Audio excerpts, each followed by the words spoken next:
Hello guys, welcome back to my channel signing rainbow blog চ্যানেলে তোমাদেরকে স্বাগত জানিয়ে আরও একটা নতুন ব্লগ শুরু করছি। তো দেখো, আরও একটা নতুন দিনে তোমাদের সাথে আবার একটা নতুন ব্লগে চলে এসেছি। তো আজকে সকালটা দেখো একদম ভোর ভোর শুরু করেছি। আর দেখো সব ঘরদোর পরিষ্কার করে নিচ্ছি। আর আজকে ওয়েদারটা খুবই খারাপ, একদম বাইরে না কালো মেঘ করে টিপটিপি বৃষ্টি আরম্ভ হয়ে গেছে। আর এই বারান্দা থেকে শুরু করলাম মোছা, কারণ এখানে রাত্রের দিকে বিড়াল এসে বসে থাকে, শুয়ে থাকে, তাই জন্য ঘরদোরটা আগে মুছে নিচ্ছি। তো ঘরের ভেতরটাও মুছে নিলাম দেখো। আর এই দেখেছো আমার টেবিলটা ঢাকা টাকা কিচ্ছু পাতা নেই, জানো বন্ধুরা। আজকে অনেক কাজ আছে, এইগুলো পাল্টাতে হবে। সমস্ত বাড়িঘর মুছে পরিষ্কার করে নেওয়াটাই সকালবেলা আমার একটু কাজ, কারণ এই পরিষ্কারটা বেলার দিকে আর করতে ইচ্ছা করে না, সকালের কাজটা সকালেই সেরে ফেলি। তো দেখো আমি আর আমার মাম্মা এখন ব্রাশ করে নিচ্ছি। মাম্মা উঠে পড়েছে, তো নিজে নিজেই ব্রাশ করতে এখন শিখে গেছে মাম্মা, ঠিক আছে। কুহু এখন কিন্তু নিজে নিজেই শিখে গেছে। তো দেখো ও ব্রাশ করা আরম্ভ করেছে, আমিও করেছি, দুজনে মিলে একসাথে করছি। আর আকাশ দেখো কালো অন্ধকার করে আছে, বৃষ্টি তো সারা দিন আজকে আর সকাল থেকেই শুরু হয়েছে। দেখো এইখানেই আমার নাইটিটা মেলে দিলাম, আর বেশি জামা কাপড় সব কাচিনি, এগুলো সব জড়ো হয়ে আছে। আর আমার শাশুড়ি মা উঠে পুজো দিয়ে দিয়েছে, সকালবেলার পুজো হয়ে গেছে আমাদের। আর জামা কাপড় দেখলে তো একটাই শুধু আমার নাইটিটাই শুধু ধুয়ে দিয়েছি, আর বাদ বাকি জামা কাপড়গুলো রেখে দিয়েছি। ওগুলো আজকে আর কাচবো না, কেননা ওয়েদারের অবস্থা খুবই খারাপ, তাই কেচে আর শুকাবে না, ঘরেই মেলতে হবে। তাই জন্য আজকে কাচলাম না, রোদ উঠবে তারপর কাচবো। আর এই দেখো আমার শাশুড়ি মার পুজো দেওয়া হয়ে গেছে এবং ঠাকুরের বাসন তুলে সেগুলো মাজাও হয়ে গেছে। তো দেখো সকাল সকাল তো সব কাজ সেরে নিলাম, নিয়ে স্নানটাও করে নিলাম সাথে সাথে, কেননা স্নানটা আবার বেলায় করব, ইচ্ছা করে না। সকালে একবার স্নান করে নিই, আর দরকার পড়লে বেলায় আবার একবার করি। তো স্নান হয়ে গেছে। আর ছেলে স্কুলে গেছে, এই পড়তে গেছে, কোচিংয়ে গেছে। হ্যাঁ, ওর পরীক্ষা আছে, বুঝেছো। কোচিংয়ে পরীক্ষা আছে, তো সকাল সকাল আজকে পরীক্ষা দিতে চলে গেছে পড়ার ওখানে। আর মেয়ে তো দেখলে উঠলো, উঠে ওকে খেতে দিয়েছি, একা একা একটু খাচ্ছে, কেননা প্রথমটা আমি একটু দিয়েও একা একা খাওয়ার চেষ্টা করে। যা এই দেখো ছেলে চলে এসেছে, পরীক্ষা দিয়ে চলে এসেছে, আর ভিজেও গেছে জানো, বাইরে পড়ছে বৃষ্টি। এই দেখো মাথা টাথা পুরো ভেজা। তো বলছি যে, বলে কি না মাথা ভেজেনি, গা ভিজেছে। কিন্তু আমি দেখছি যে গা জামা সবই ভেজা, তাই বলছি যে বাথরুমে গিয়ে স্নানটা করে ফেল, কেননা ভিজে গেছে, নাহলে জ্বর টর আসবে আবার। আর স্নান করে নিলে জ্বর আসে না, জানো তো। তো আজকে দেখো এই টেবিলটা আমাকে গুছাতে হবে, আর শুধু গোছানো নয়, টেবিলের ঢাকাটাও পাততে হবে। অনেক দিন ধরে টেবিলের ঢাকাগুলো মানে পাতা হয়নি। আর এদিকে ফ্রিজ থেকে বার করে নিচ্ছি মাছটা।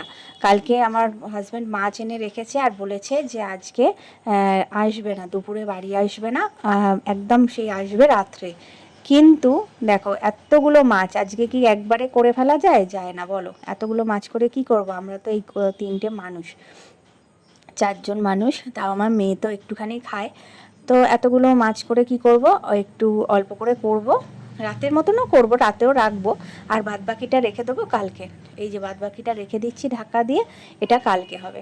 আর এইটা দেখো, এটাকে ভালো করে আঁশ টাশ ছাড়াতে হবে, কারণ ওরা তো বাজার থেকে আঁশ ছাড়িয়ে দেয় না, এগুলো ভালো করে আঁশ ছাড়াতে হবে। ওরা শুধু টুকরো করেই দেয় বাজার থেকে, আর আঁশগুলো ভালো করে ছাড়ায় না। তো ভালো করে ছাড়িয়ে একদম ধুয়ে টুয়ে পরিষ্কার করে নিচ্ছি। আর হাজব্যান্ড তো বললো যে আসবে না, বুঝেছো। আজকে প্রতিদিন আসে, আজকে দুপুরে আসবে না খেতে, বললো রাত্রে আসবে। তো দেখো বৃষ্টি দেখো কেমন, সারা দিন ধরে কেমন বৃষ্টি হচ্ছে, ঝমঝম ঝমঝম করে বৃষ্টি হয়ে যাচ্ছে, কিন্তু গরম কিন্তু জেগে সেই গরম কিন্তু রয়েই যাচ্ছে। গরম রয়ে যাচ্ছে, শুধু রাস্তায় বেরোলে রোদের তাপটাই যা নেই, তাছাড়া কিন্তু সবই গরম ঠিকই আছে। তো যাই, বৃষ্টি তো হয়ে যাচ্ছে, ঘরের মধ্যেই কাজকর্মগুলো সারতে হবে, কিছু করার নেই, দুপুর গড়িয়ে যাচ্ছে। এই দেখো মাছটা ভেজে নিই। আর মাছের টুকরোগুলো আজকে বেশ বড় বড়ই করেছে, জানো। দেখেছো কত বড় বড় করেছে, দেখে বুঝতে পারছো নিশ্চয়ই তোমরা বন্ধুরা, অনেকটাই বড় বড় করেছে। তো যাই হোক, আমাদের বাড়ির সবাই একটু মাছ বড় বড় রাখলে ভীষণ পছন্দ করে, খুব ভালোবাসে বড় বড় মাছ, এক পিস খাবে কিন্তু বেশ বড় খাবে, ছোট্ট ছোট্ট মাছ একদম পছন্দ করে না, ঠিক আছে। তো তাই জন্য দেখো মাছগুলো ভেজে তুলে নিচ্ছি, আর মাছের ঝোল করব, ঝোল না ঝাল টাইপের করব, অল্প অল্প মাখা মাখা গা মাখা ঝোল রাখবো। আর এইদিকে উচ্ছে চচ্চড়ি হবে, হ্যাঁ, আর ডাল তো হবেই। আর এই যে সাথে সাথে একটু এই ঘরের পরিষ্কারটাও করে নিই, কেননা আলাদা করে টাইম করে আর কিছু হয় না জানো বন্ধুরা। আর খাওয়ার পরে না তখন মনে হয় কি শুয়ে পড়ি, বিছানা আমাকে ডাকে, আমার তখন আর মানে শরীর দেয় না যে এই সব কাজগুলো করব। তো রান্না বসিয়ে বসিয়েই করে নিচ্ছি।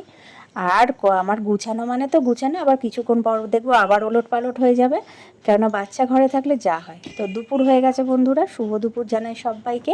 এই দেখো খেতে বসে গেছি, মাছের ডিমের বড়া করেছিলাম কাল, সেটা নিয়েছি। আর ডালটা আমি নিয়ে নিই, আমার ছেলেকে দিয়েছি। আর মাছ নিয়েছি। হ্যাঁ, এই দেখো বসে পড়েছি। আর আমার একটু জল না খেলে হয় না বুঝলে, খেতে বসে আগে একটুখানি মুখে জল দিতেই হবে। তো জলটা খাই। আর আমার বর আবার চলে এসছে জানো বন্ধুরা, ও আবার কিন্তু দুপুরবেলা খাওয়া দাওয়া করে গেছে। তাহলে বলো, তাহলে এই যদি আমি আমি চাল কম নিই না যদিও, হ্যাঁ, কিন্তু যদি চাল কম নিতাম, তো ছেলে দেখো বলছে খুব ভালো হয়েছে রান্না, শুনেও ভালো লাগে বলো। আর যদি চাল কম নিতাম তখন কি হতো বলো তো বন্ধুরা। তো এসে গেছে যখন, খাওয়া দাওয়া করেই চলে গেল ও। আর আমরা এবারে খেতে বসেছি, মার খাওয়া হয়ে গেছে, মেয়েরও খাওয়া হয়ে গেছে, তো আমরা বসে গেলাম খেতে। তো দুপুরের খাওয়া দাওয়াটা সেরে ফেলি। এই দেখো আমিও নিয়ে নিয়েছি। তো মাছের বড়াটা না খুব ভালো হয়েছিল, খুব টেস্ট হয়েছে জানো। একদম পেঁয়াজ দিয়ে আগে একদিন করেছিলাম জানো বন্ধুরা, টক করেছিলাম, মাছের ডিমের টক, তো তার থেকে এটাও ভালো হয়েছে। তো বিকেলবেলা শুভ বিকেল, তো শুভ বিকেল আর শুভ দুপুরের পার্থক্য কিছুই নেই। দেখো বৃষ্টি তো হয়েই যাচ্ছে। আর একটু সিঙ্গারা নিয়ে এসেছে আমার বর, দেখো সাথে চাটনি। তো সিঙ্গারাটা দিয়েই আজকে বিকেলটা সন্ধেটা একটু সারলাম। তো বন্ধুরা আজকে সিঙ্গারা এনেছে আমার হাজব্যান্ড। এত সিঙ্গারা দিয়ে আজকে সন্ধ্যেটা সবাই মিলে জমিয়ে আনন্দ করে কাটালাম। কিন্তু আমার মানে সিঙ্গারাটা কিন্তু আমার একদম ভালো লাগে না জানো বন্ধুরা। আমি খাই না খুব একটা, চপ হলে খুব ভালো খাই, তবু খেলাম একটু আধটু। তো 7:10 বেজে গেছে ঘড়িতে দেখলে। তো এখন একটু বসিয়েছি মাম্মাকে পড়াতে। তো মাম্মা ওদিকে পড়ছে, ওকে পড়তে দিয়েছি। আর আমি ওর মানে পড়াগুলো লিখে দিচ্ছি, যাতে ও লিখতে পারে, মানে খাতায় লিখে দিচ্ছি। তো পড়ে নিয়ে তারপরে এই লেখাগুলো ও লিখবে। তো চলো বন্ধুরা, আজকের ভিডিওটা এই পর্যন্তই। যদি ভালো লেগে থাকে অবশ্যই লাইক কমেন্ট শেয়ার করে দিও। আর স্কিপ না করে পুরো ভিডিওটা দেখো, আর পাশে থেকো, সাবস্ক্রাইব করো। ঠিক আছে, আজকের মতন টাটা, বাই বাই। খুব ভালো থেকো, সুস্থ থেকো তোমরা। আবার দেখা হবে কালকে একটা নতুন ভিডিওয়। ততক্ষণ পর্যন্ত গুড নাইট সবাইকে।